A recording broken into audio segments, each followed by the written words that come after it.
Welcome back to another episode of Poorly Planned Streaming Stuff. This is Ben, your host. Very happy to have you here today. I will be perfectly honest. This was a poorly planned one.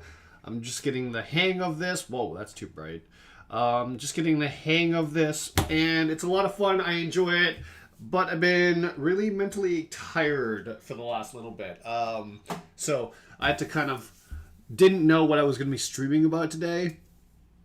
I did know that I was going to make Pad Thai, but I didn't know what I was streaming about. And the funny thing is, lately I've been doing a lot of travel planning, and planning trips with my mom, because I want to go see China with her, which we're going to go later this year and all that kind of stuff.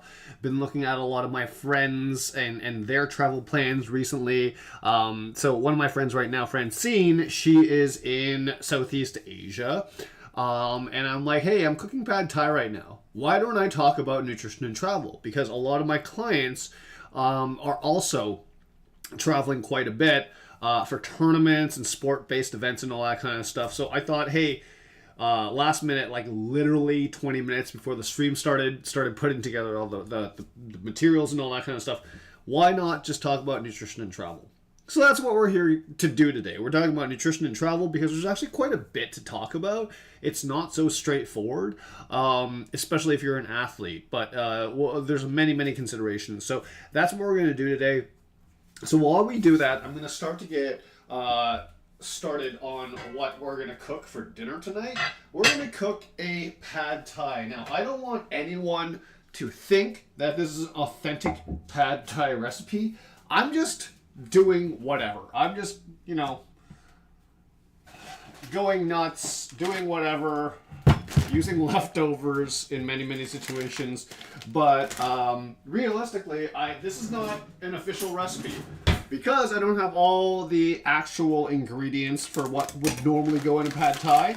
And I definitely have some cheating ingredients, but that's okay because, of course, your boy isn't Thai. I'm just here, like I said, a few streams ago, that May is Asian Heritage Month. And what I'm going to do is feature a lot of Asian recipes, some of my favorite Asian recipes, as well as gluten-free recipes, because May is also Celiac Disease Awareness Month.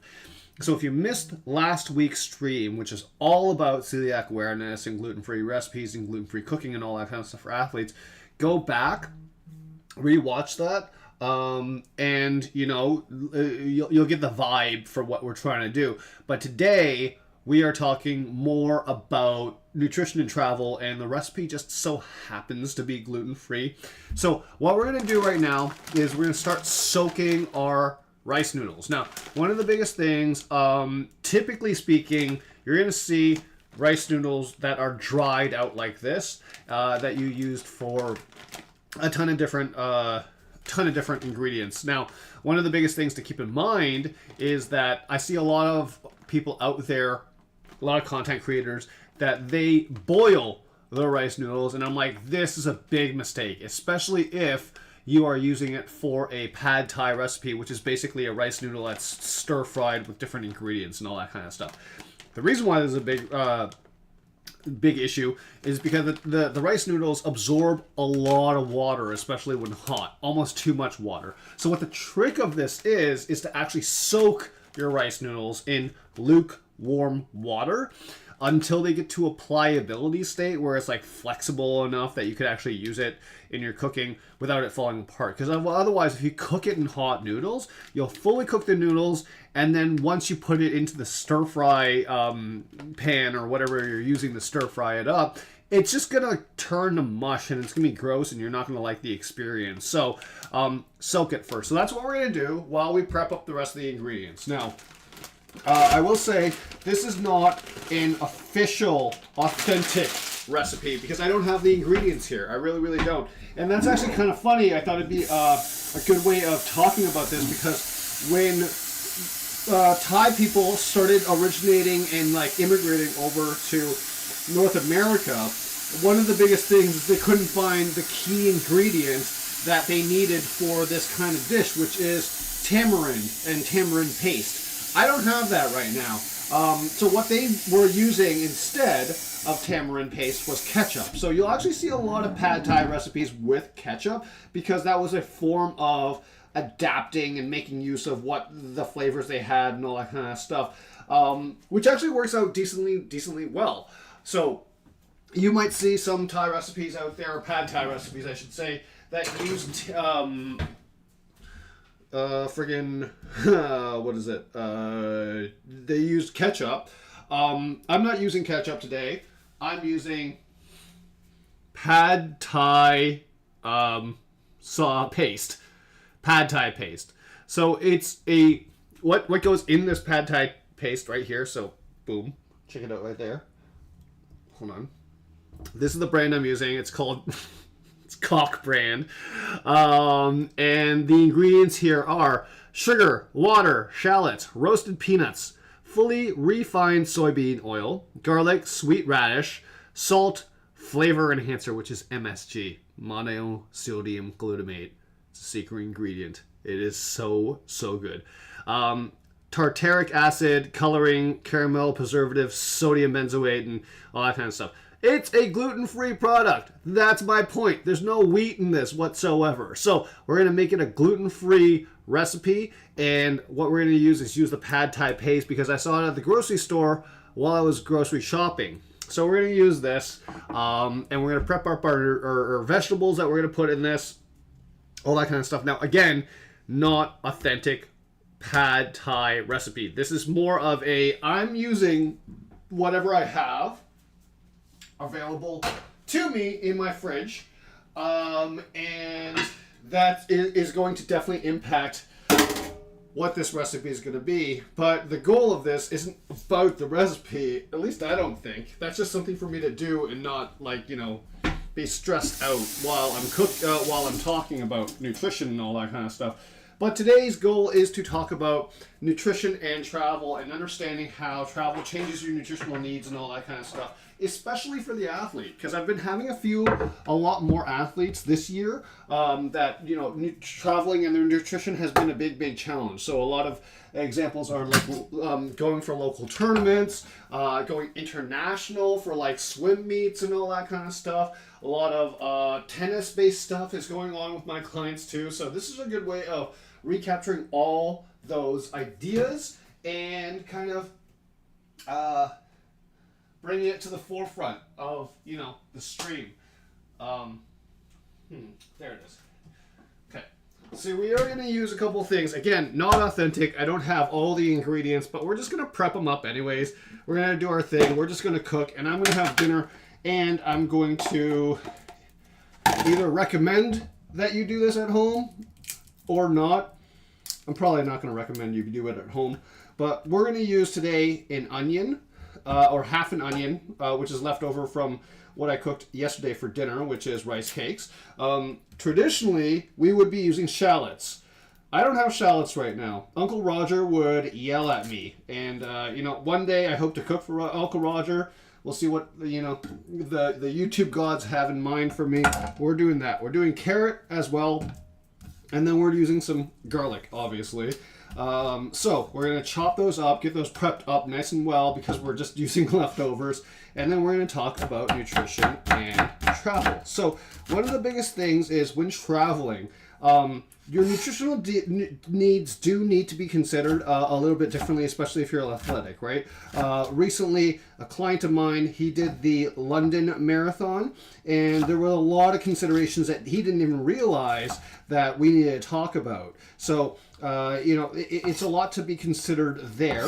Some of those are, for example, how a time zone shift would change your nutritional requirements, how to eat in a way to adjust to the local time there, and then what kind of how to secure and find foods that you're familiar with, because one of the biggest things, especially for athletes, is that even though you're traveling, it's not a good idea to try new foods, start experimenting, or anything like that. It's a totally different story if there's nothing available, like if you're going to a place that is a little bit less developed.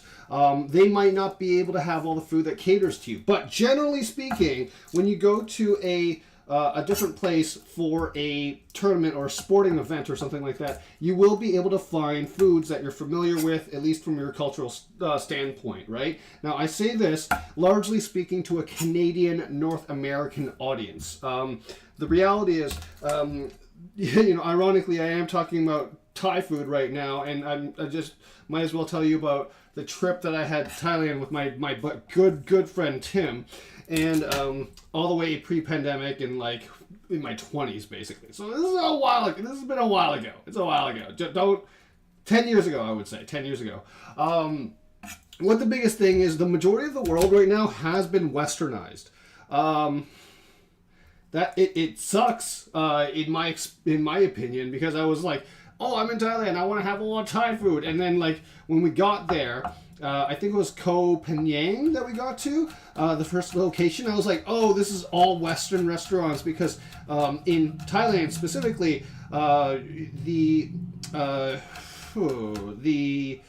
tourism industry is one of the biggest industries out there that generates the most profit. So they, of course, appeal to a lot of Western audiences and Western flavors and palates and all that kind of stuff. So you can, for the most part, generally wherever you're going, you can find a westernized nutrition kind of thing. Now, does that end up being fast food a lot of the times? Yes. But of course, remember, if you're an athlete and you're eating properly and all that kind of stuff, you're paying attention to your proteins and all that kind of stuff, a little bit of fast food isn't going to be the worst thing in the world. But generally, it is advised that we talk about what your grocery shopping is and all that kind of stuff, and what your food preparation skills are, and how we can get you to prepare foods internationally before the competition. So we'll talk more about that in packing lists, which is going to be a section that I talk about later on. But for now, there's a lot of different things to consider. So let's go into the considerations part, the variables to consider part. Voila, the bottom of the screen just changed. Yay! The variables to consider are: how far are you going, and how many time zone shifts are included in that. Now, one of the biggest things I will say is the only time I do not consider any real changes necessary is when you're going through like a small time zone change, which is what I define as under 3 hours. But if it's 3 hours or more, that's a major time zone change. I know 3 hours doesn't sound like a lot, but it actually is according to your digestive system, because it's shifting basically an entire meal and what your body's used to, right? So for athletes and people that are very, very sensitive to their natural kind of surroundings and all that kind of stuff, we want to really look at the variables. Is this a short distance time zone shift, or is it a big one? And a big one is more than 3 hours. We would be considering the same things for more than 3 hours. The other things we would consider are, what is the elevation of the area that we're going to. I know a lot of people, the same client that went to London for this marathon last year went to Calgary for a half marathon, and one of the things that we had to consider was, of course, the elevation in Calgary compared to Toronto, because in Toronto the elevation is pretty low. Calgary, it's pretty high. It's near the mountains, right? So there's a lot of these little impact things that impact your nutrition. And so if you're at higher elevations, you're typically going to be burning a lot more carbohydrates as your primary fuel source. So you probably want to stick to a lot more carbohydrates depending on how many time zones you shifted. Again, if it's a small shift, like he was going from Toronto to Calgary, which is, I believe, only 2 hours, so it didn't change his nutritional requirements that much. But if he was going from, for example, London to Calgary, where London's very, very low elevation and it's more than 3 hours, we have to take a look at how many days before his sporting event there are. Because this actually has a major impact. If there are more, typically I generally say to people, in order to do the best realistically for your sport, you're looking at minimum 3 days before your sporting event. So if you're doing a marathon internationally, minimum, make sure you land at that location 3 days before the actual race, the actual run, whatever it might be. This is the best way to guarantee that you can acclimate properly to the destination. Now,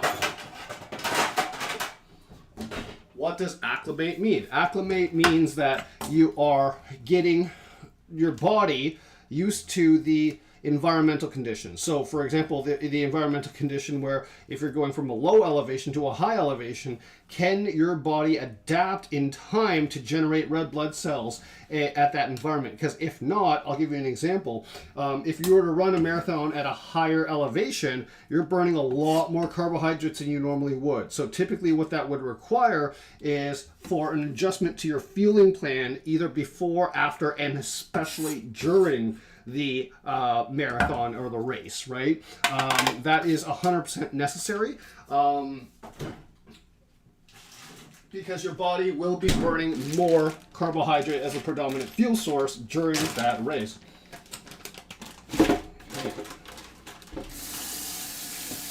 So I will say, this is supposed to be like chicken breast or something easy like that. I don't have chicken breast right now. I just have chicken drumsticks, so we're using that. And I just so happen to like chicken drumsticks better, just because these, they have more fat in them from being a dark meat, right? So what I'm going to do is just debone these chicken drumsticks, and maybe we'll learn a lesson or two there.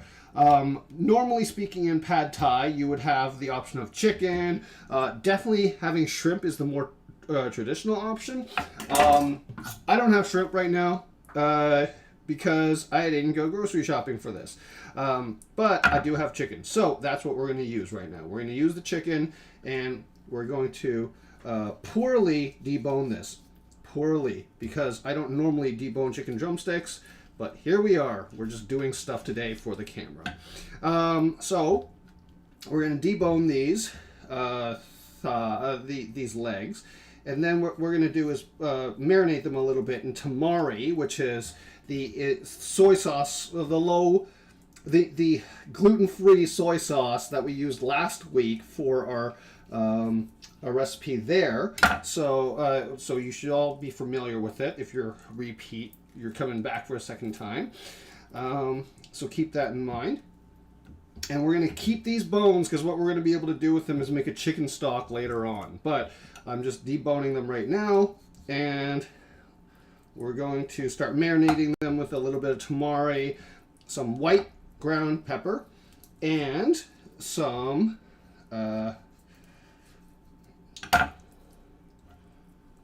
cornstarch to make it nice and silky and smooth and all that kind of stuff.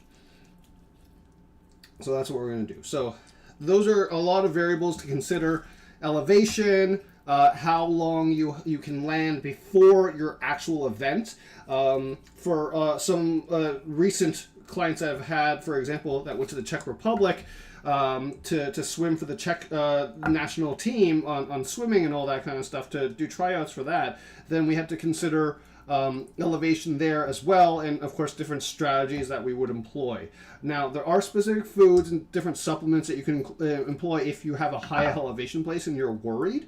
One of those are, for example, beetroot powder, because beetroot powder, what that does is it helps you increase the oxygenation of your blood in the gaseous exchange at the lungs. So what happens is, what I would tell people to do if they're going to a high elevation place and they don't have enough time to acclimate up beforehand, say less that their flight was 48 hours before their event, then what I would do is get them to load up on beetroot powder for the event, because that helps increase oxygenation, allows them to kind of cheat code acclimate. Now, if you didn't acclimate and you still wanted to take if you had time to acclimate and want to take the beetroot powder, that works too. But it's kind of a waste because, you know, the days before your sporting event, depending on what kind of event you have, normally you'd be resting up a little bit, you'd be tapering just a little bit. But if you're going hardcore, you're doing like hardcore things, then probably it might be necessary to land a little bit beforehand and have the acclimation. So that is something to keep in mind, that you want to make sure you take the elevation into consideration for your event. So, that being said, let's see if there's anything in chat. Not yet. One of these days we're going to get a God-honest question, but, you know, we'll see. There's a couple of people right now watching. I love you. You're awesome. There's 3 people watching. That's really, really great. I really, really appreciate you guys. This is really cool. So yeah, that's some variables to consider for the traveling athlete. Now, the mode of transportation also matters, which is like what we're going to talk about next, because there's like, it basically for the traveling athlete and those that are traveling in general, there's really only 2 options, road or plane, right, by air. And that depends on how far you have to go, yada, yada, all that kind of stuff.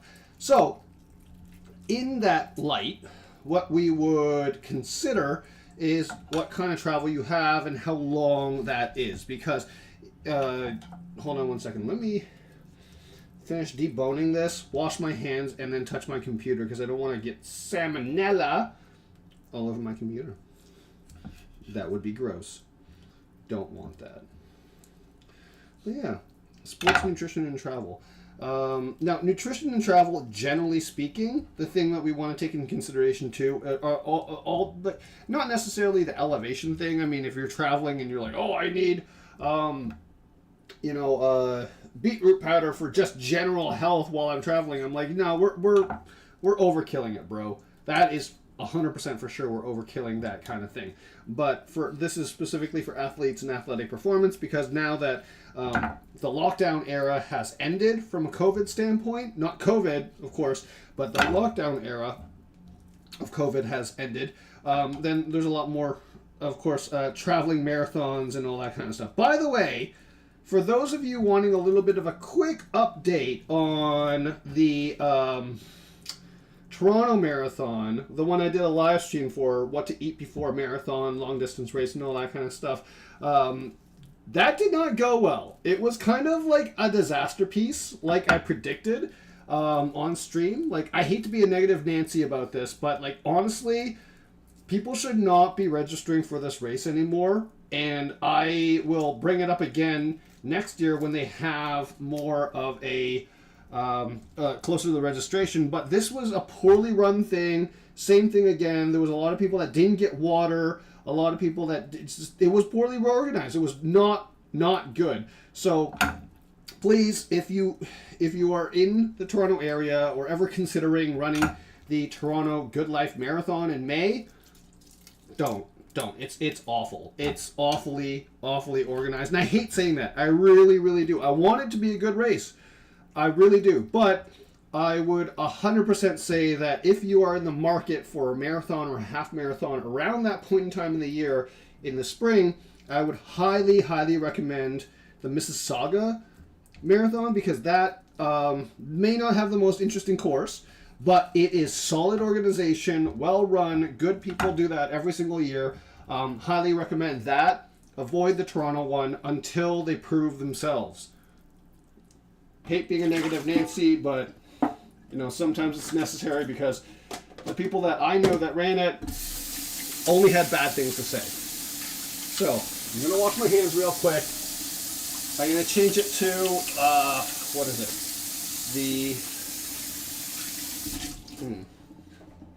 I'm going to change it to the next one, nutrition by road, for road trips. Now, why is this important?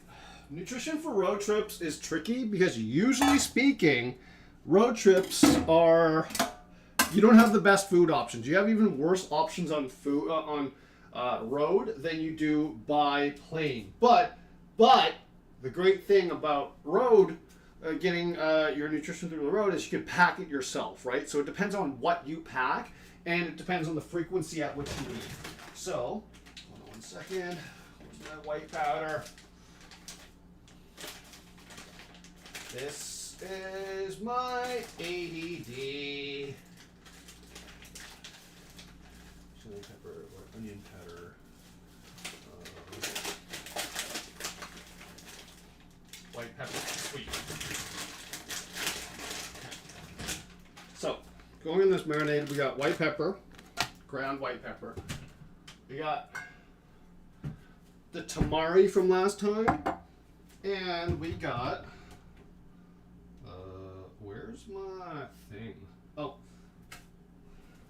cornstarch.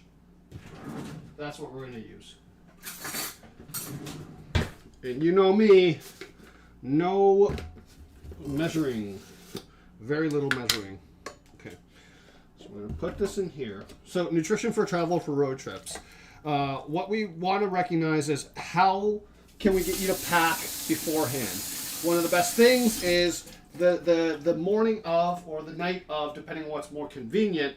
I always get people to pack a whole bunch of vegetables and fruit cut up already with some portable dipping sauces and all that kind of stuff, like ranch, because that's realistically one of the best ways to get in a lot of vegetables while you're driving.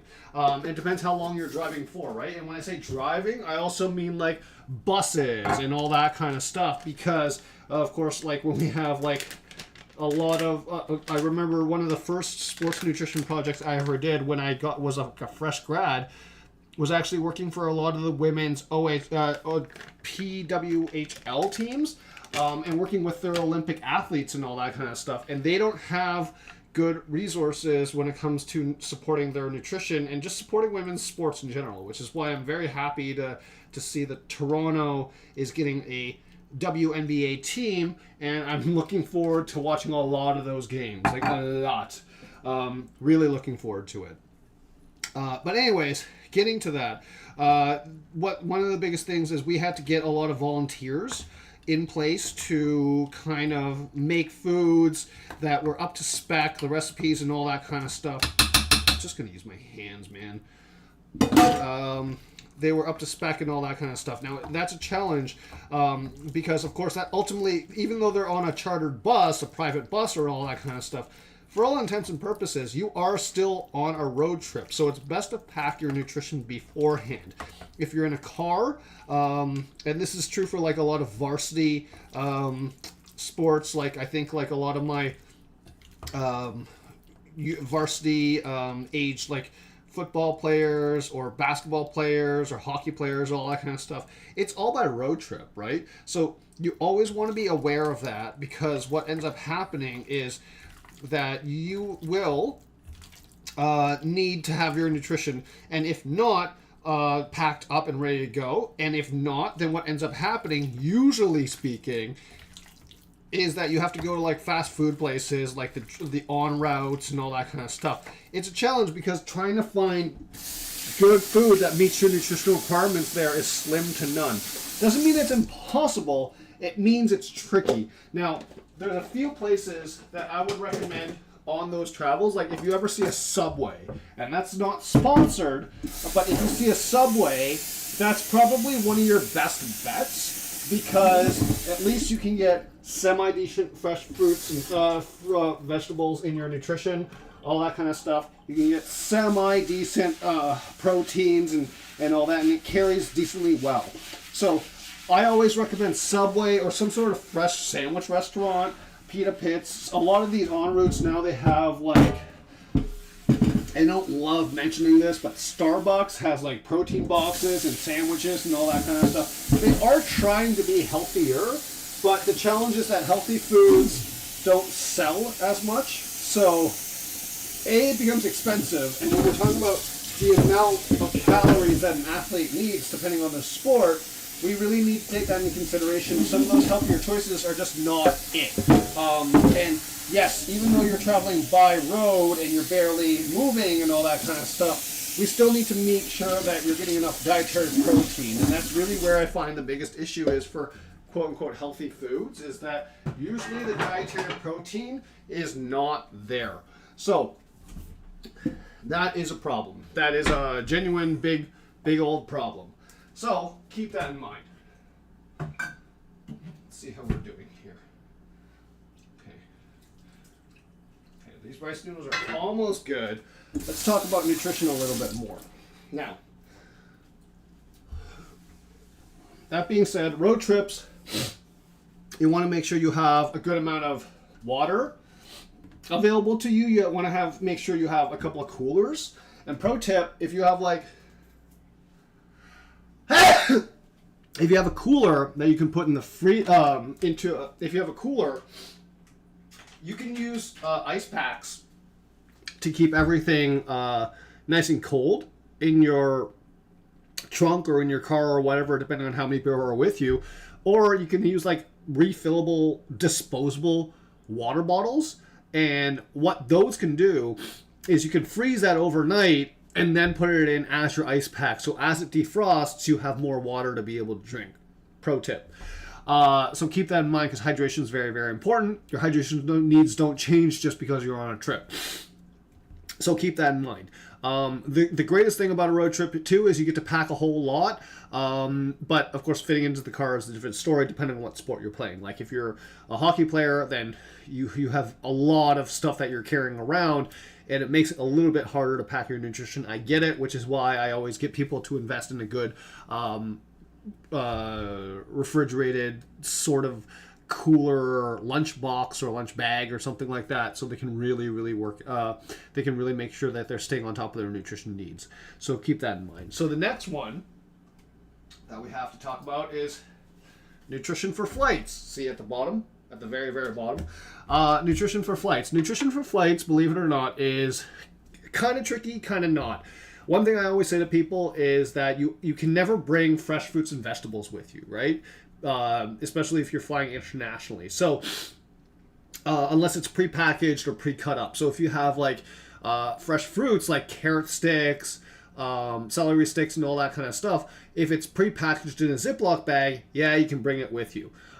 Typically speaking, TSA agents or like border control places may not be cool with it sometimes, but I mean, that's okay. You're getting rid of some vegetables and it's not the end of the world. But you could also pack a sandwich and all that kind of stuff. That's usually what I recommend. Now, the other things I recommend is making sure you have a good supply of protein bars available for you. Not only because it's going to be a nice, reliable treat and you're saving yourself a little bit of money, because, of course, once you get past that check-in gate, the security gate, the prices are outrageous. They're just outrageous. So making sure you have a good supply of protein bars on your carry-on is really good. Another thing I like to recommend to people too is have an empty water bottle to fill up past checking into airports through airport security. You don't want to be, I think the last time I flew, which was like within a year, a bottle of water, like a 500 milliliter Dasani bottle, was like $5-6 or something like that, which it's outrageous. Like, I don't want to pay that price, but there are always areas where you can refill a water bottle. If not, just go to the people by the bar and just ask them, hey, can you do me a solid, could you just fill this up for me, and all that kind of stuff. And then you'll be able to reliably drink water, because one of the biggest challenges is on the flight, because of the recirculated air, a lot of people actually lose a lot of water. Now, this could be strategic depending on what sport you have. So I have one athlete that flies to do international fighting tournaments all the time, because she's a Taekwondo athlete. She's currently in Brazil right now too, which is really cool. And one of the biggest things is when she flies, we know she loses some weight. Now, that's a part of her weight cut plan, because usually when she's flying, it's going to be for a tournament or a competition within the next few days. So that actually works out well for her, and we kind of allow the water restriction to happen that way to help her make weight. But if you're an athlete that is flying that doesn't need a fluid restriction or anything like that to make weight for your sport, then bring an empty water bottle to fill up past airport security. Another thing that I like to remind athletes of is, those power bars that have like a lot of plug outlets. If you bring that, you only need one USB adapter or one electrical adapter wherever you go, which is the biggest thing. I see a lot of people, they're traveling with like 5-7 adapters for all their devices. I'm like, just bring one and then one power strip, so that you only use one of the converters to power the rest of the fuel bar, the energy bar, the electrical bar, I should say, so you can charge all your devices and all that kind of stuff. Plus, it makes it a little bit easier for you to guarantee that you have something to charge up after the airport security and all that kind of stuff, because some airports don't always have USB devices available. So that's something you want to keep in mind. That's a pro tip, that you just need to bring one of those energy strips to kind of allow you to make sure everything is working handy dandy for your stuff. Now, flying internationally is a little bit tricky too, because of course that means you have to kind of bring your supplements and you got to get it past airport security. Usually speaking, I would keep your supplements in a check-in bag. And kind of what I would get you to do, or get people to do, is try to keep as much of the original packaging as possible, or rip the packaging off and stick it on the Ziploc bag. So for example, if you have to travel with some protein powder, and I highly recommend you do for a packing standpoint, that you travel with the protein powder, because we want to make sure that you have all the supplements you normally would use for all that kind of stuff, is have the container or the Ziploc bag or whatever, double bag it so it doesn't accidentally explode, but have a label stuck onto there so that airport security doesn't think it's like, drugs or anything like that. Even though, like, there's no drug sniffing dog that would ever mistake protein powder for an illegal drug that I will not mention. It's something that you just don't want to deal with, right? So I always say have a label to stick on. And for my athletes and all that kind of stuff, whenever they travel internationally, I actually write them a note, a medical note that has like, this athlete is traveling with these following supplements. Please allow them to do it. If not, here's my phone number. Give me a call. I will verify everything for you. Here's my license number, yada, yada, all that kind of stuff. So works to have a sports nutrition coach on your team too, just so you know. So that's something you would consider with those international flights and all that kind of stuff. But yeah, bring an empty water bottle plus protein bar and your supplements and all that kind of stuff for you to fly with, because you definitely don't want to be in a situation where you have to pay an arm and a leg for water, especially if you didn't have to, if it just took a little bit of pre-planning. Now, another thing I like to do is, water bottles can take up a lot of space. They could be really, really big. So another thing I like to do is this. I bought this a while ago. This is for camping. This is a flexible water container that holds like 1 liter. So one thing I like to do is roll this thing up. It's nice and small and all that kind of stuff, and then fill it up past airport security. Then I have extra water instead of having just like this really, really heavy thing to go with as well, right? So if you travel often, consider a water kind of container like this that's really, really light, can fold up. This has been around the world with me, and it will continue to travel the world with me, as well as go camping. So this is a good tip. This is a good strategy. Keep that up. Hey, there's more people in the chat. That's awesome. Hello. How are you all doing? 3 people watching right now. You're the coolest. I love it. So that being said, that's what we're going to consider for the nutrition for flights. Going back to the protein bar thing too, depending on how long your flight is, you'll typically have an airline meal. I'm not making a comment about the airline meals other than the nutritional quality, right? Honestly, the fact that they can provide any kind of food in the air is really, really impressive without a kitchen. So I'm not here to make easy jokes about airline quality food, but I am here to talk about the nutrition. So one of the things I can always guarantee with an airline meal is the nutritional composition will always have enough protein. Always have enough carbohydrate. It will never have enough protein or veg. Now, the veg thing, if it's cut up and they're cool, they let you go through it and all that kind of stuff, great, we've taken care of that. You have your vegetables on that flight. But if not, then we still need the protein department. So either you're traveling with some like shelf-stable protein products like beef jerky or anything like that, so you can supplement the meal to make sure you're getting your nutrition balanced, or you're taking a protein bar and you're eating the meal that they provide you, you're eating the vegetables, and then you're having a protein bar immediately afterwards to make sure you get all your nutritional requirements. So find a good protein bar. Try to find one that is low carbohydrate based, so you're not adding any carbohydrate to the meal, but that will allow that full meal, that airline meal, to actually meet your nutritional requirements as an athlete or as anyone traveling. Because one of the biggest things is if you're not hitting your protein requirements, you're more likely to go hungry faster, which, depending on the length of your travel, whether or not it was overseas or not, you're in a situation now where you're hungry, you might not get a meal, and then you have to pay an even more outrageous amount of money for like a small bag of chips or something like that. So don't do that. Have a couple of protein bars in your check-in bag and make sure you're good for it and all that kind of stuff. It's also worthwhile considering too, having enough for the way back and making sure you recognize that depending on what type of trip it is.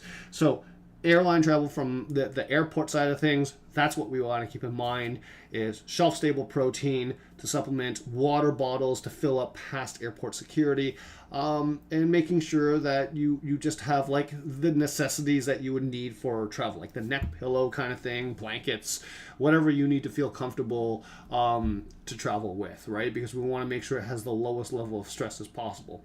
One thing I like to recommend people all the time to avoid jet lag at your destination is force yourself to stay up as long as possible to adjust to their time zones. So I'll give you an example. When I was flying, this was like my first overseas trip after my dietetic internship. I went to Europe, right? I went to London, and then I did a Kentucky tour and all that kind of stuff. And I love those guys so much that I'm really, really annoyed because next week I was supposed to go to New York, see Fig.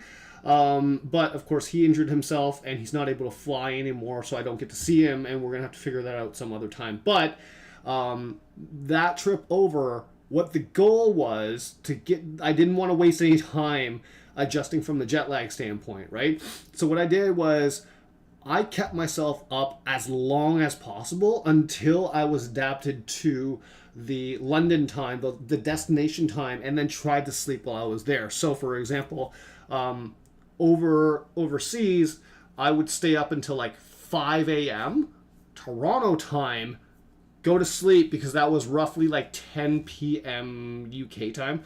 I have to reference my numbers and all that kind of stuff, but I think you get what I'm saying, is try to adapt yourself to their time zones as much as possible. Not from a food standpoint, just from a sleep standpoint. Because when you land, that's a different consideration. I think we're going to get there right now. No, we're not. We're going to get into packing considerations, which for the most part, I did talk about already. The packing considerations are have your protein powders, supplements, all that kind of stuff already packed. Have some labels, have all that kind of stuff ready so they know you're an athlete and you know it's part of your luggage, your equipment. Like if you're traveling as a hockey athlete, try to put your supplements in with your hockey gear. Tennis athletes, kind of same thing. So they'll airport security will look at that and be like, oh, those are supplements, it's not drugs. Good job. So that's one thing I want to keep in mind from packing considerations. And of course, the cool little electronic tip thing that I gave you earlier on. Having the energy strip and only one converter so you save as much space as possible, so you're not packing like a ton of electronics and stuff like that unnecessarily, just because you could have had one thing that replaced multiple other things. Okay, so the packing considerations pretty much discussed already. Now, yes, all right, let's show you this. So here are the rice noodles. It's been soaking in lukewarm water and it's already like this. What you want is a flexible noodle. You want it to absorb water. You don't want it to cook it. So this is good for now. What I'm gonna do is actually strain this in a strainer. Let all the excess water out, and then we're going to start cooking the pad thai pretty soon. Pretty soon. So I'm just going to strain this out because it's ready to cook pretty soon.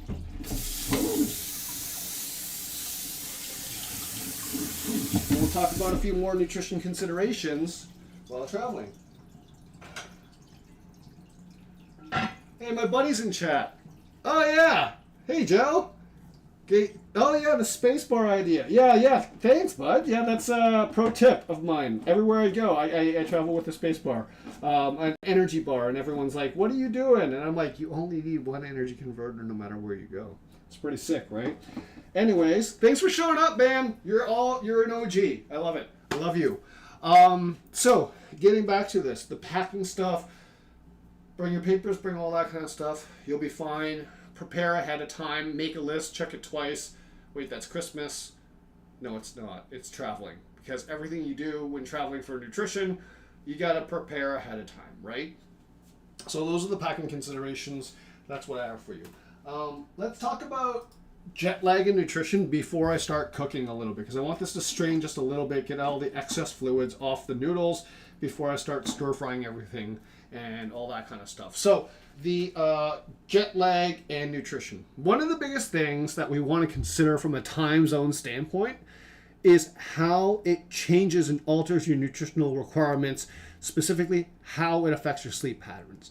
I've talked about this in the past, and I will have to have a different stream at some point in the future talking about the impacts of poor sleep and your circadian rhythm and all that kind of stuff on your nutrition.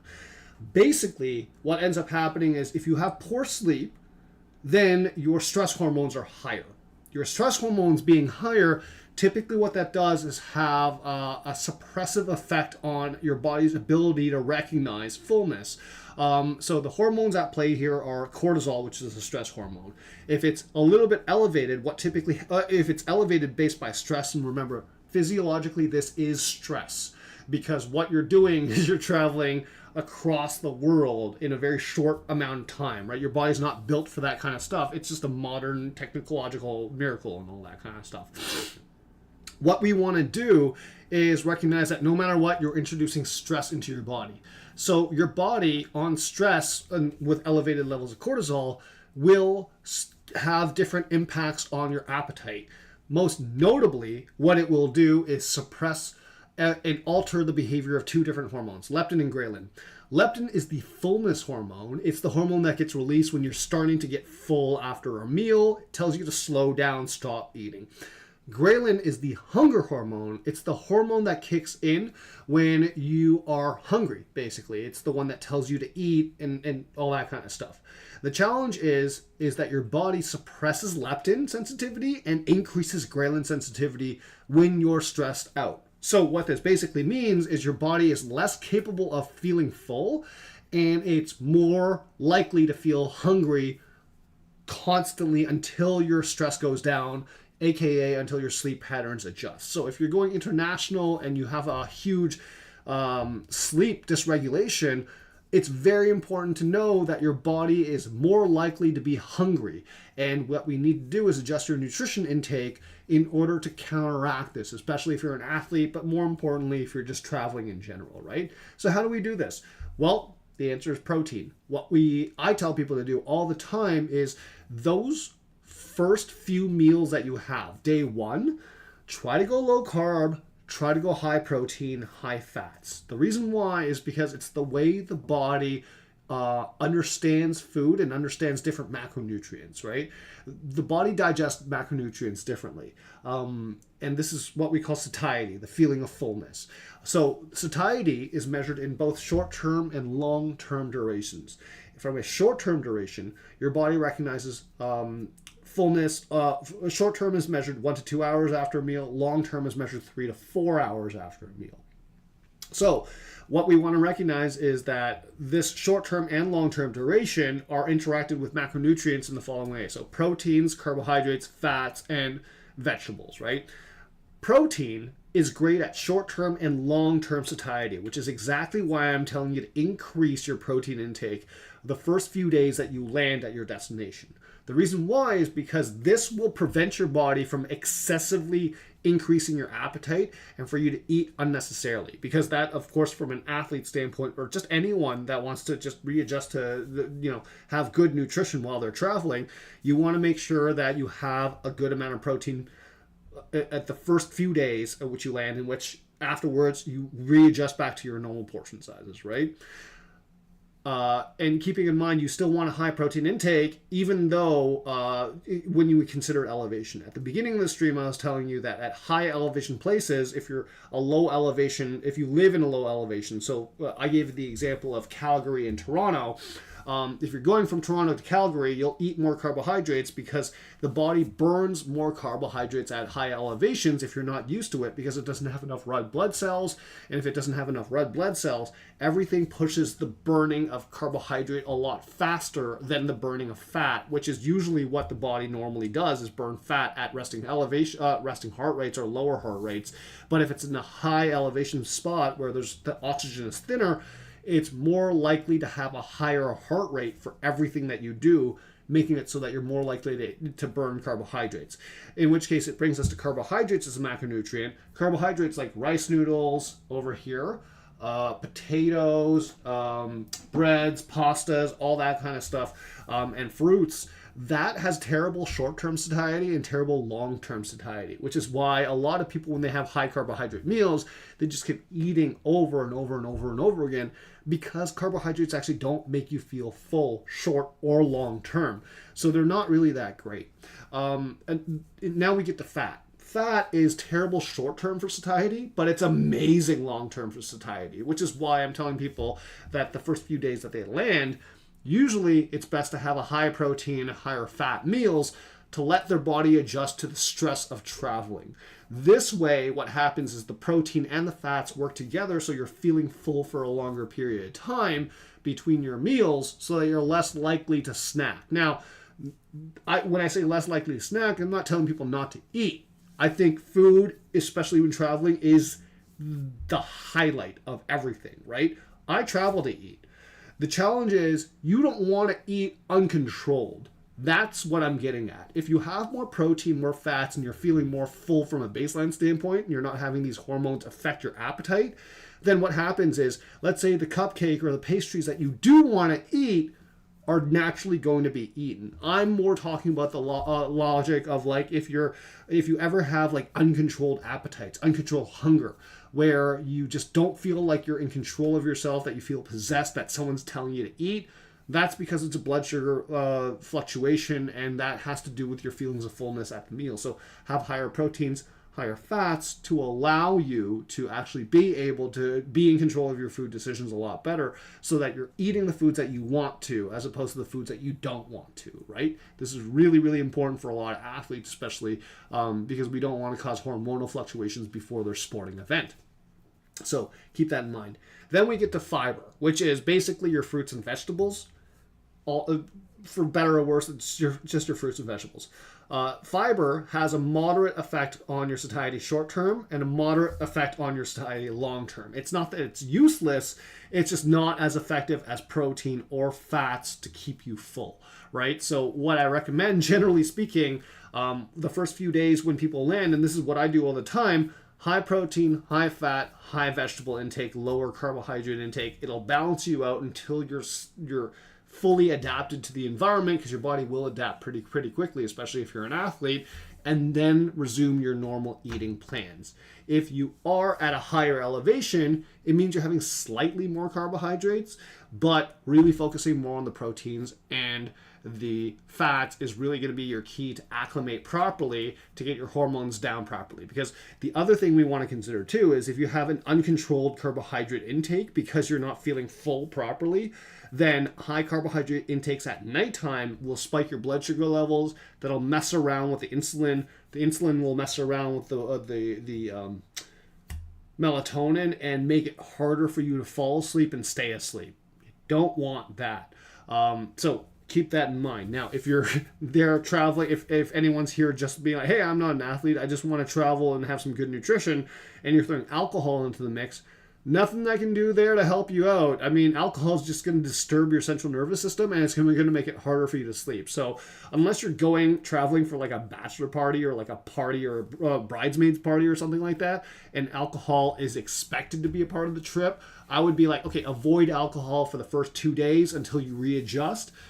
And of course, everyone's going to take that with a grain of salt, right? There's going to be younger people there that are like, I'm hardcore, I can party. And then there's going to be like, middle-aged people like me that are like, okay, I need to take care of myself. I want to party, but you got to give me prep time for that. If I'm going to stay up past 2 a.m., I need to be prepping like 2-3 days in advance to try to make sure that I'm not grumpy if I stay up that late. So keep that in mind. Oh, there's more people in here. Giselle's here. Hey, Giselle. How are you doing? Good to see you. This is like the best stream so far. I've got client interaction, people interaction, sorry. And, you know, there's a ton of people watching, so this is great. Thank you all for watching. So that's like the jet lag and nutrition bit. To go over those notes really, really quickly while I start to turn on this this pan. Again, non-authentic Pad Thai recipe. Can't stress that enough. I'm just going to turn that on. We're going to let that heat up a little bit to a medium heat, and then we're going to start cooking our Pad Thai noodles and all that kind of stuff, right? So, what you want to do is you want to stay awake as long as possible, adjust to the time zone that you're going to land in, and then get to sleep as fast as possible. The first few days that you're there, you want to focus more on higher protein, higher fat items so that your body's hormones adapt appropriately so you don't have that increased stress hormone that is throwing off the rest of your travel. Because there are people that they will not be able to sleep properly once they land or have a hard time sleeping. And then the other aspect too, the elephant in the room, is a lot of people have digestive issues when they travel. A lot of this is done by stress. A lot of this is done by hydration. So a lot of what I was talking about is making sure you hydrate appropriately, making sure you have enough fiber in your diet. These are all strategies to make sure everything's working appropriately, because one of the most important things when it comes to travel for the athlete and for nutrition is making sure everything's working appropriately so that they can perform the way they know their body is supposed to perform. Right? That's the most important thing. So it's all about nutrition, and travel and nutrition in general is a supportive role for the athlete or for anyone in general. It's to support your body's regular, normal, optimal functions. So that's what we're doing. So that being said, I'm going to start switching the view over to this side of the room where we can get a couple of action shots of me cooking and all that kind of stuff. So hold on one second. I'm going to move you over. And we're going to do all that kind of stuff. All right. It's too bright. There we go. And then I'm going to bring the microphone over here as well. Hi, Nadia. Oh my God, you guys are awesome. I can't wait to see you all very, very soon. We're going to be doing some cooking, jerk chicken, over this weekend. Very excited. Very excited. So thank you all for coming. You guys are the best. Okay, now we're heating this up. It's Pad Thai. We're cooking. And like I said, we've got the chicken marinating in the cornstarch tamari, which is gluten-free. And then we have the ground white pepper there to give it a little bit of flavor there too. We have our vegetables chopped up, which is not a lot of vegetables, I'll be perfectly honest here, because it's Pad Thai. It doesn't really have that much vegetables in it, but it is what it is. So, that being said, let's go over to before this starts heating up and getting nice and toasty and I have to start focusing on cooking, let's talk about the hotel or the living situation, right? A lot of times now, it depends on what's typically going on, but for like travel for teams, typically it's a hotel situation, or for like individuals, for like swimmers or like tennis athletes, it's usually a Airbnb situation. Or something like an Airbnb situation. Again, I'm not sponsored by anyone or anything. I'm just giving off the most common kind of examples, right? So when it comes down to a Airbnb situation, I am really, really, really a big fan of this, because what it does is allows you to resume your normal cooking as fast as possible, right? It allows you to cook your own breakfast, your own foods, control as much as you possibly can. This is more important for athletes that are traveling, because of course it's important to do that. So what I normally say is, okay, if you're going to a hotel, if you're going to an Airbnb, try to see what the grocery shopping situation is around the Airbnb so that the first thing you do after you land in your Airbnb and all that kind of stuff is you go grocery shopping right away for your typical groceries, which is also fun too. Believe it or not, I like grocery shopping when I'm traveling. I like going to different markets and I like doing all that kind of stuff because you get a good sense of the different kind of foods that are available. So it's always fun. For me, it might be stressful for other people, which is why it's like, okay, have different apps available for translating. I understand like ChatGPT has like translating apps now too, is really, really cool. But you want to make sure you get to a grocery store as fast as possible so that you can supply yourself with everything you need after you land. Once that's done, you just kind of do everything that you need to related to your sport, your event, and all that kind of stuff. And then you just kind of spend a little bit of time, walk around, get to know the place, travel stuff, do whatever you have booked and all that kind of stuff. That's really, really what I recommend. Now, if you're in a hotel situation, it's very important because you have to be a little bit more creative with how you do things. In the hotel situation, I typically get athletes to ask my athletes, does it have a microwave? Does it have a mini fridge? Does it have anything else? Because some hotels do have like hot plates and stuff like that. They allow you to cook. They'll almost always definitely have like a coffee machine maker, in which case it affects the types of foods that you can get, and it affects the type of recommendations too, right? So if it just has a coffee maker, then I'm like, okay, there are certain foods that works out really, really well for. So like instant oatmeal packets work really, really well.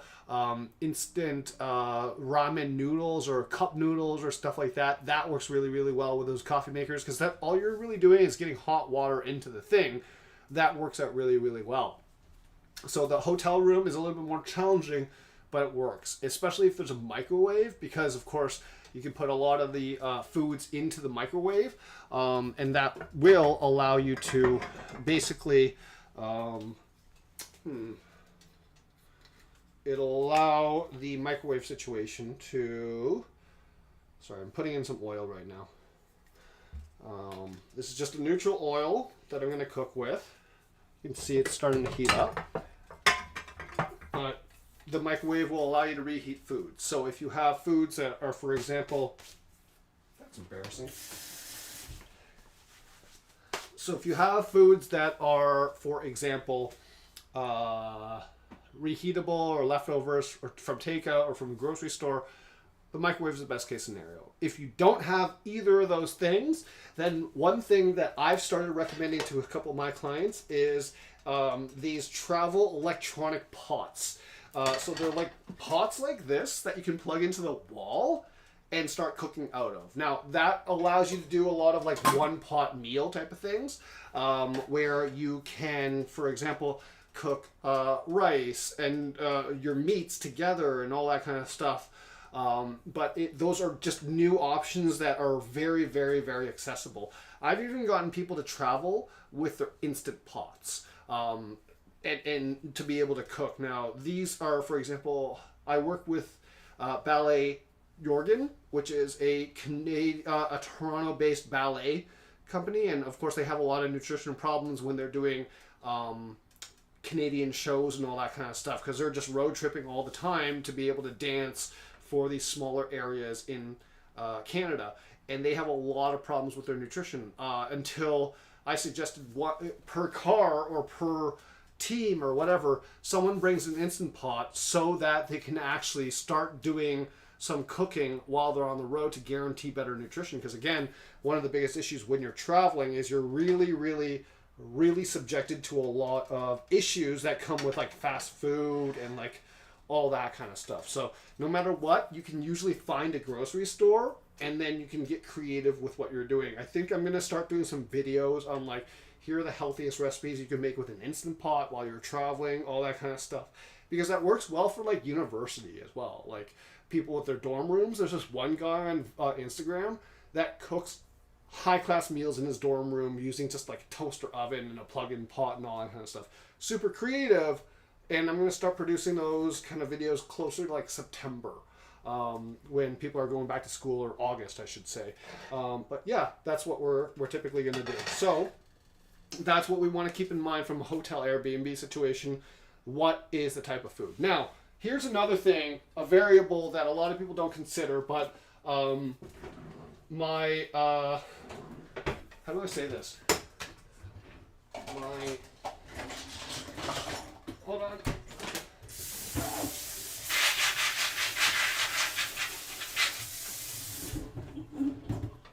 Now, here's another consideration that a lot of people don't really think about, but I mean, immigrant people and people of color usually do, is the place that you're traveling to, are you staying with family? I ask that all the time when people are traveling, because depending on where they're traveling to, they have different reasons for it, right? Are they traveling for work? Are they traveling for sport? Or are they traveling to see their family? Because that's the reality for a lot of my clients, that they immigrated over here, and that when they travel regularly, they're going back home to their homeland, whether it be India, China, Vietnam. I get a lot of people from all over the place that just go home to see their families on their vacations. And that's really, really important, because the question ultimately ends up being, what is the cultural expectation in that scenario? There's some cultures where it is heavily expected for you to stay at their place. And if you don't, it's insulting. These are largely Asian kind of cultures, where it's like, for example, I have one client right now, she's about to go back home to the UK. She's Indian, but of course a lot of her family's in the UK. It's expected for her to stay with her family. So she actually doesn't have a lot of control over a lot of these strategies that we're talking about, in which case, if that's your cultural consideration, and you have nutrition goals that you have to keep after, you either have to express some boundaries, explain that well ahead of time, or you have to find ways and practice ways of saying no to your family if they're trying to overfeed you. Because I guarantee you, for any culture that is traveling home to see their family, their number one goal is to overfeed you. If you have nutrition goals and all that kind of stuff, and you don't want to overeat for whatever reason, you have to practice saying no. And that's the most important thing, because if you belong to one of these cultures, typically your personality is more likely to be a people pleaser. And if someone puts food in front of you and you're a people pleaser, you're more than likely to say no. I mean, more than likely to say, yes, I'll eat it, and end up overeating and not being happy with yourself. The only way to get these people to stop, like these from a cultural standpoint, is that you have to tell them you're full. They will not accept it until they will not accept a no, because a no is insulting. But I'm full, I can't possibly eat anymore is flattering. So it's not about how you're saying no. Well, actually, it is about how you're saying no. It's about how you're drawing boundaries for other people, if that's not how your culture works, right? Now, I'm going to shut up a little bit right now because it's time to cook, and I'm going to start with the chicken. So remember, this was marinating in cornstarch. As well as some tamari, because it's gluten-free, and white pepper. That's what we're going to do. What I'm going to do right now is half cook this to the point of half doneness before adding in the other stuff, because I want this to be an easy one-pot meal.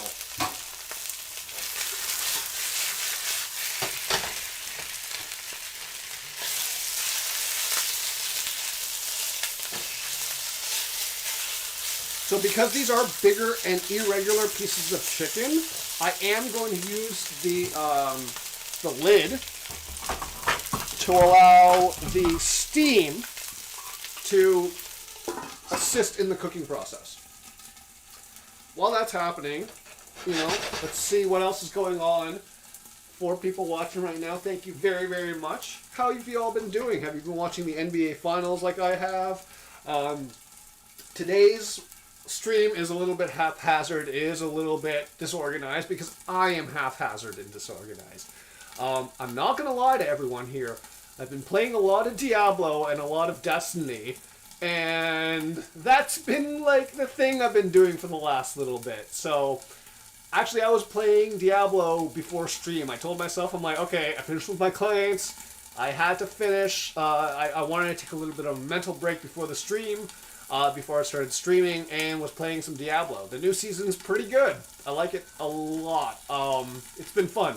Don't know how long I'm going to stick with it. I'm probably going to hopefully take my character to level 100, start doing the endgame stuff. I am playing a necromancer. It's the first time ever that I've been playing with a necromancer. So it's been a lot of fun to have like minions run around and start, you know, doing things and you know, just like this cool little gang of undead skeletons that are just killing stuff for me. So I'm loving this season. It's been fun so far.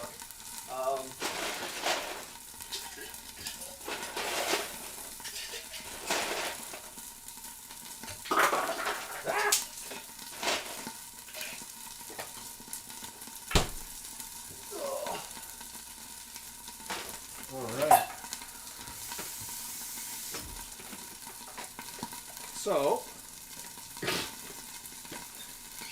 that's what's up. That's what's been occupying my time recently. I'm excited because, like I said earlier in the stream, I've been doing a lot of travel planning myself. I was supposed to go to New York City next week, but my buddy Fig in Australia, he got injured and has been advised by his doctor to not travel overseas. So I don't get to see him, which sucks because I was really looking forward to see him. And if you're watching at any given point in time, I love you, man. I hope you feel better soon. I hope your ankle feels better. And I hope I get to see you soon, very, very soon. I packed Japan. I'm making sure you come. So I will see you again. I'm excited because I haven't seen him since the pandemic. I haven't really actually traveled since the pandemic. So I'm really, really excited because, well, my mom and I are actually going to China together later this year, and I plan on making some content in China because I think that's going to be really, really fun. But yeah, I'm going to fulfill a dream, go to China with my mom, and you know, allow and just like have a lot of fun because. You know, I always wanted to see China, always wanted to go with my mom, always wanted it to be a family thing, and my mom is my family and want to make sure that we have a good time together. So, I know this is a bit loud, I'm not going to, that's why I'm like rambling right now, so don't worry too much about that, but I will be adding in my vegetables now. So, really, really easy.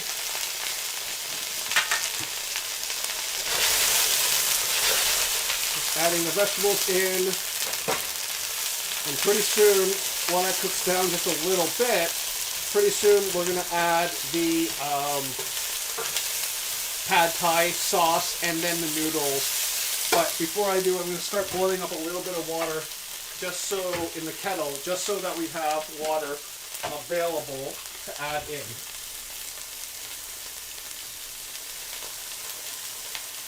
I suspect I'm going to need it. Now,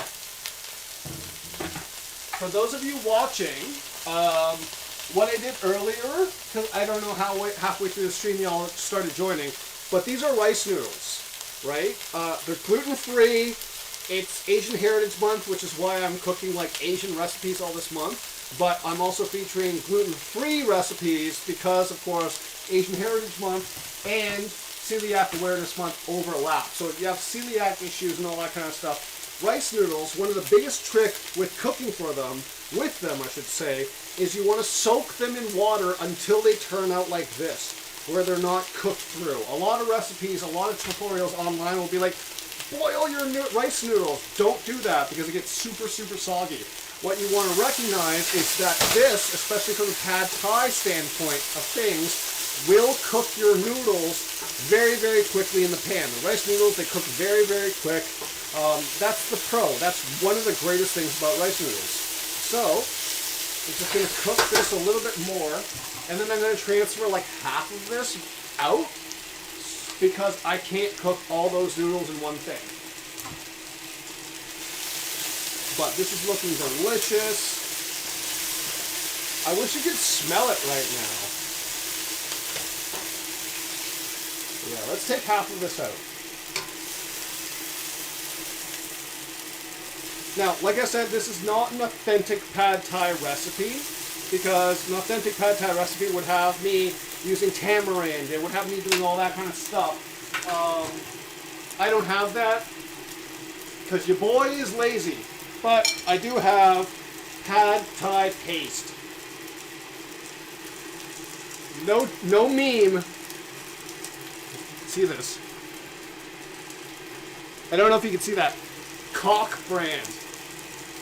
C-O-C-K. Cock brand.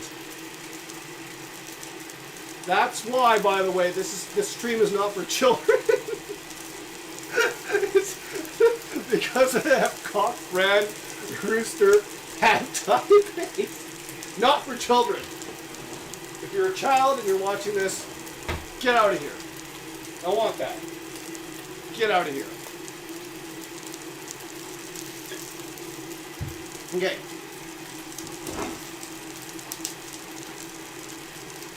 The other thing that I'm going to use too is something called shrimp paste. Now, shrimp paste is something that not a lot of people actually know of, but it's very, very common in Asian cuisine. And we're going to use it today for this pad thai. Shrimp paste. Usually, people will comment that it's very pungent, very smelly when you start cooking it and frying it up. But it's friggin' delicious. That is the theme for a lot of Asian dishes. Pungent, it's smelly, but friggin' delicious. So, if you cook with shrimp paste, if you know, you know.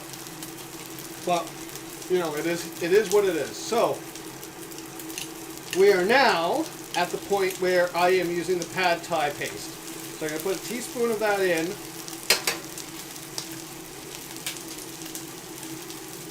We're going to let that just basically cook a little bit without kind of fluids to let the flavors really, really come out.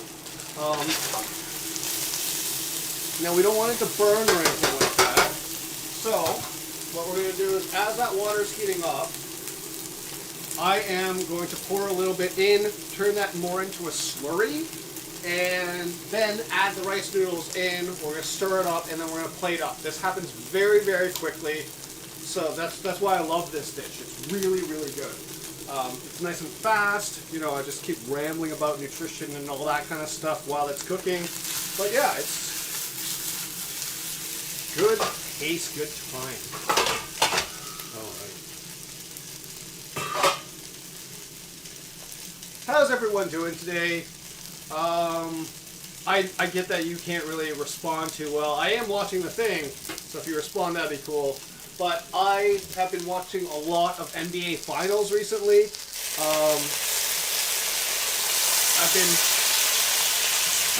very excited about the Denver Nuggets Minnesota series, the Timberwolves, because they, you know, I love Ant. I think he's one of the best new young players out there, and I love watching him play. I love watching him as a leader. I think he's really, really great. And I can't wait to see more of him, but like, you know, Denver woke up. They are putting on a good series right now, and I love it. They're really doing great. So, you know, last night's game, Denver won. I think they're going to win the series. It's wild that for a while, the sports analysts like Stephen A. Smith were talking about how the Timberwolves might actually sweep the Nuggets. And I was like, I think this is too early of a take to be saying stuff like that. And you know, Stephen A. Smith, one of my favorite, you know, sports analysts and all that kind of stuff, went on First Take this today, and he did apologize for probably the worst take he's ever had from a broadcasting standpoint ever. So I respect people that can take accountability for their actions. They can, you know, fess up and say like, yep, I messed up, I can do better and all that kind of stuff, which is why I love Anthony Edwards. I think he's a great young player that can take a lot of leadership and a lot of accountability. When, like, after his game 2 kind of performance, he full on admitted to the media, yeah, I need to do better. I didn't have enough energy. That was on me. Great to see this kind of stuff in sport and in athletes and all that kind of stuff, because, you know, that's one of the biggest things. When you work, like when I work with my athletes, I don't let them kind of make excuses for stuff. I hold them accountable to what their actions are, what their goals are. Doesn't mean I punish them. I just hold them accountable. I'm like, no, wait, hold on. That's on you. That's not on anyone else. That's on you. So what are we going to do about this? What did we learn about it? All that kind of stuff. Because, you know, I personally feel like the world needs a little to understand accountability a little bit more. So that's almost done. I'm going to cook up the rest, but before I do, I'm just going to make sure I put this in a plate so it doesn't overcook. See how fast these noodles are done? These noodles are done already. Oh, yeah, that's awesome. Okay, I'm going to plate this up in a separate dish while I get the rest of this cooked up and plate it up for real. So I'm just going to hold on one second.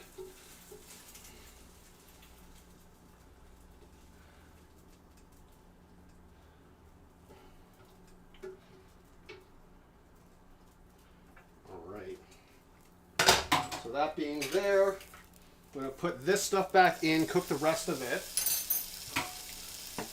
We're going to bring back our shrimp paste. We're going to bring back our pad thai paste. We're going to put it in, let it cook, and then cook off the rest of the noodles.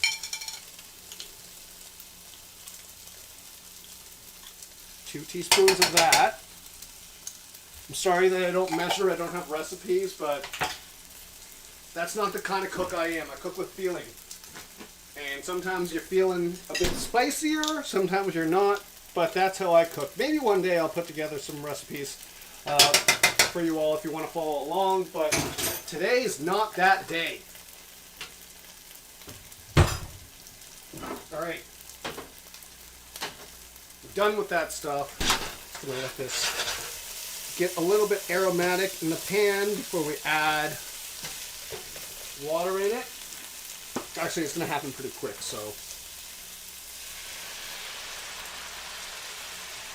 Now, I'm using water because that's what I got. Preferentially, I would use chicken stock instead because it's more flavorful, has a little bit more nutrition, it's got collagen in it, it's got a lot more flavor. Traditionally, I would be using chicken stock. I just don't have any chicken stock on hand right now, right?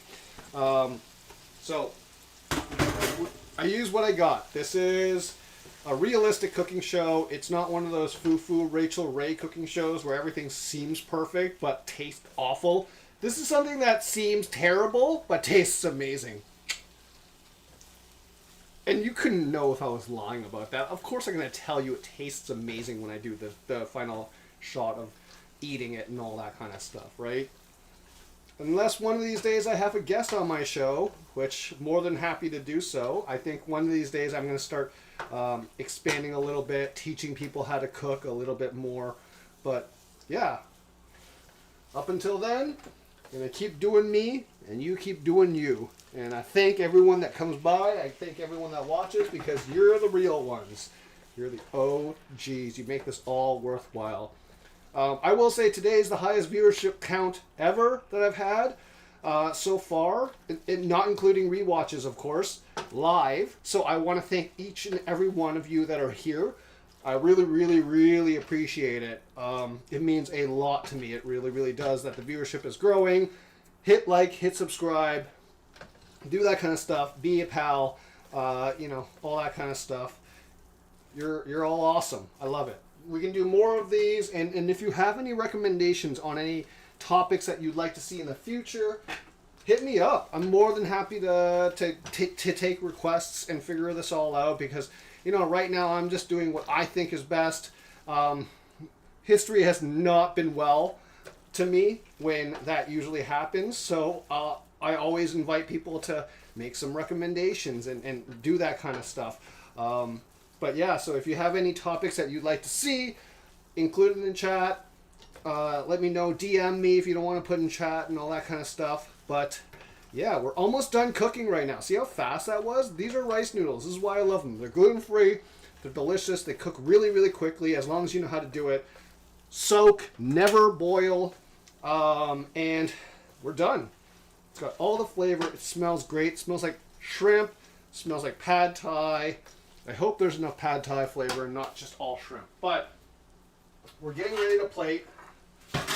So what I'm going to do now is move you back over to this side while I plate with my dishes. And then talk about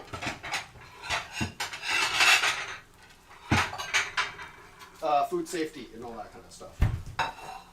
Okay, so this is off now. I'm going to go bring this over here to plate.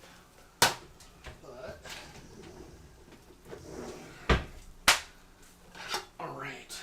I'm going to bring the camera and the mic over. And I'm going to go to the garden real quick to grab some green onions. So one of these days I was thinking of being a meme and doing a garden theme because I love gardening. I will actually do that one of these things. Give me 1 second, I'll be right back.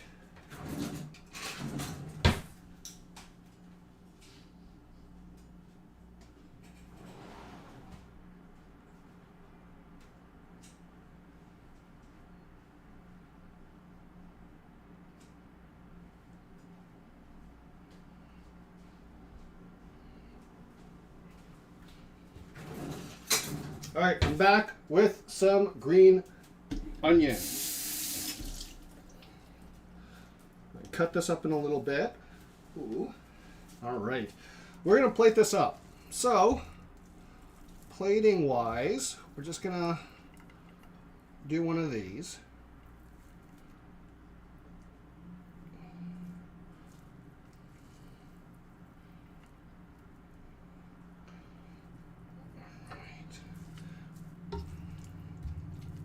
There we go. We got our chicken.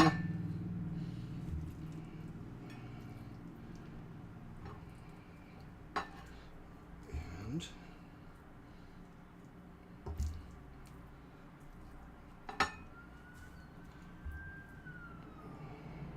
right.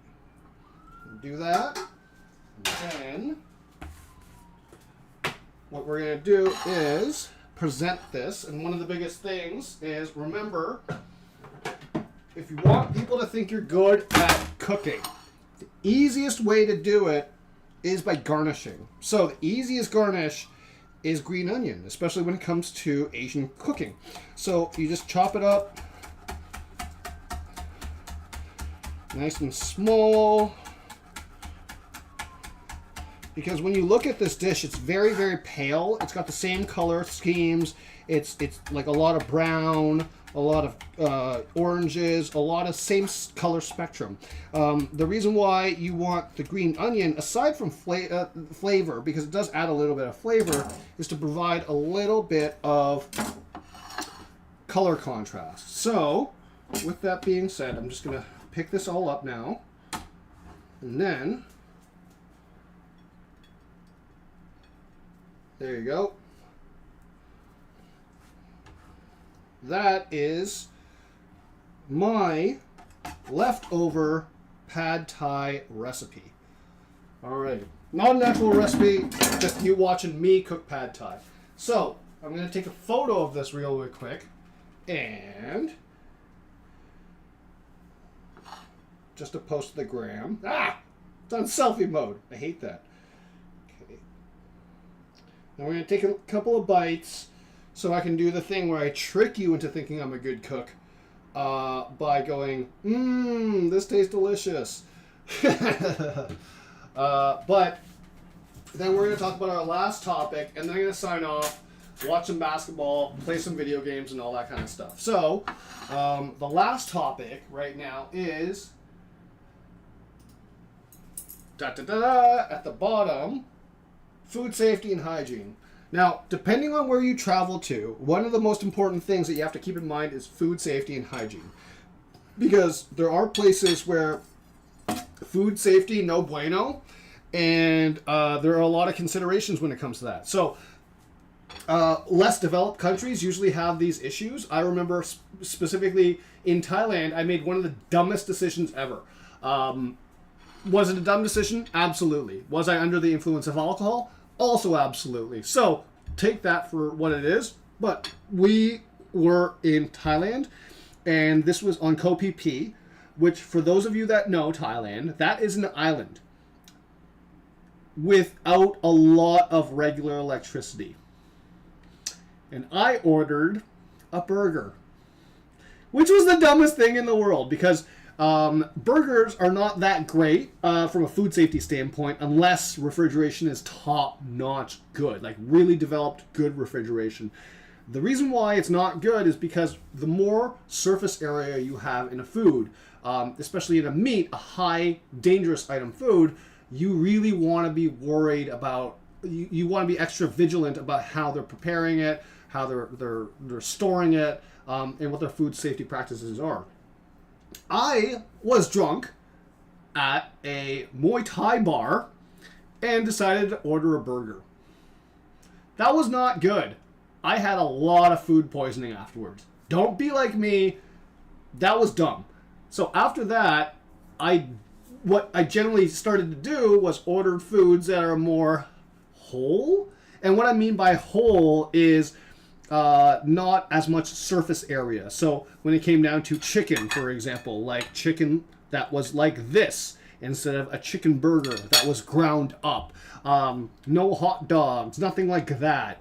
Anything that's been ground up as a part of the process, no bueno, stayed away from. The reason why is because the more whole a piece is, the fresher to butchering that usually has to have, especially if the place has not been refrigerated that long. That's something to keep in mind because it reduces the amount of bacterial infections or bacterial growth on the meat. Burgers, not a great idea unless it's like good refrigeration or anything like that, right? Even if you're, the only exception I would say is like if it's at a franchise kind of restaurant, like at a McDonald's or something like that, the refrigeration better be damn good because they have the infrastructure to keep that going, right? But on CoPP, you're not going to find a McDonald's or anything like that. So if you're going anywhere like my Taekwondo athlete is who fights for Guyana, I warn her regularly to stay away from those kind of foods, even though she's more used to them and all that kind of stuff. You want to actually start to look at more of the whole foods, what they have. So in Guyana, I'm like, okay, go for the stir. Like she's a little adventurous with her food.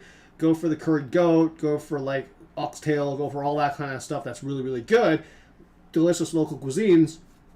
Stay away from the foods that are high-risk items. So high-risk items are your meats, your red meats, and all that kind of stuff. But again, depending on the development of that country. The other thing you want to keep in mind, too, is, of course, your water quality. There are certain places where the water quality is no bueno, and it doesn't have good irrigation, no good water development, and all that kind of stuff. If that's the case, you really, really, really want to be careful about what you're drinking. Water should typically be bottled if you have a weak or sensitive stomach, and generally no ice. This is where a lot of people screw up, especially when they're drinking alcohol and stuff like that. Is the ice? You can have bottled water all day, and then you have the ice, which is made with the local water, and your stomach is not adjusted for that. That's a big, big problem. No bueno. Not fun. So keep that in mind. Always stay away from ice if the location is questionable. I'll just say that. Now, there are other things to keep in mind too. So if you're adventuring like in Thailand and having street foods, that is something to keep in mind. You may not want to be so adventurous if you're doing a sporting event before the sporting event, right? After the sporting event, have fun, explore, try different foods. I really, really encourage it because like foods internationally are just like one of the best things in the world, really.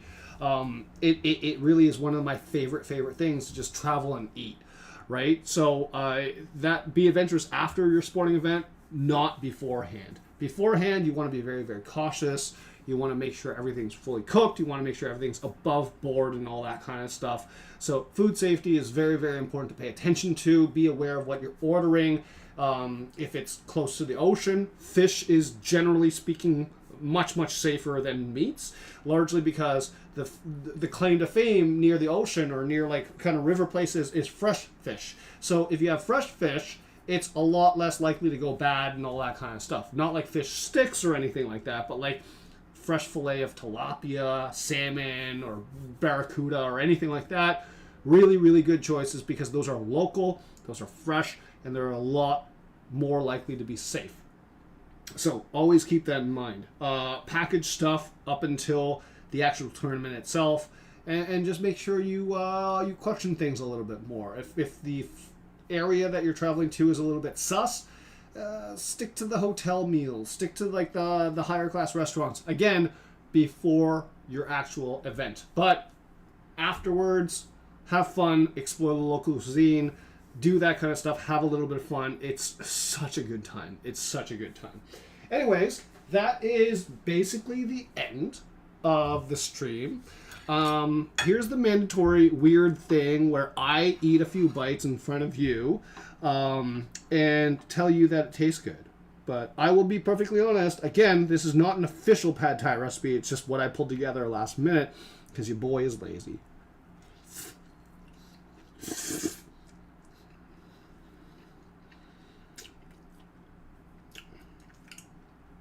Okay, that is good, but I don't have enough pad thai sauce in there. So it tastes more like shrimp paste than it does pad thai sauce. Still very, very good. I would eat again. But note to self, next time, you gotta have like at least 3 tablespoons of pad thai, or 3 teaspoons of pad thai paste and 1 teaspoon of the shrimp paste. Still very, very good. Very delicious. Very flavorful. Very gluten-free. But I wish there was more pad thai flavor in there, you know?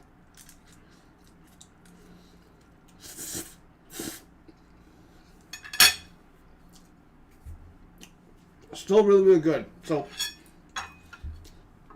you see how my noodles are not falling apart? They have integrity, they have structure to them and all that kind of stuff. That's what you're looking for with rice noodles. That's why it's really, really important. If you walk away from the stream learning how to cook rice noodles at all, never ever boil them. Always just soak them until they're nice and malleable. So, keep that in mind. Anyways, thank you all for watching. Thank you, Joe, Giselle, Nadia. You guys are real. Thank you for being in the chat. Thank you for everything. I'm looking forward to seeing you this weekend. Because I got plans for them. And I'll post the food that we make on social media and all that kind of stuff. Because it's going to be a good one. I'm going to make some jerk chicken this weekend. We're going to smoke it. We're going to do a lot of barbecue stuff for the long weekend. Oh, yeah, and that being said, it is the long weekend. Statistically speaking, one of the highest car accident weekends out there. Don't be silly. Don't be a silly goose. Drive safe. Take Ubers, whatever you're doing. Don't drunk drive. Don't be a dummy. Because not only are you putting yourself at risk, you're putting other people at risk. So don't be selfish. Don't be a dummy. Drive safe. Be safe on the roads this weekend. Have a great, excellent long weekend. And I'll see you next week for the next stream. Always feel free to DM me with your recommendations. I got to think about another gluten-free recipe to send you all or to cook next week and all that kind of stuff. I don't know what I'm cooking next week yet, but a part of me thinks like I might be going to Indian cuisine to do a gluten-free recipe there. Again, wouldn't be an authentic Indian cuisine because, let's be real, I'm not Thai. I'm not Indian. I just really like cooking foods from around the world. So, and one of the biggest things, my biggest pet peeves too, is like when people are like, it's Asian Heritage Month. I'm like, okay, that includes South Asians, right? That does not exclude them. It includes them. So that's why I want to cook an Indian recipe next week. I don't know what it's going to be, but I know it's going to be delicious, and I know I'm going to have fun doing it, and I'm looking forward to inviting you all along and for the ride. So please please subscribe, please tell your friends, all this kind of stuff that I'm doing here.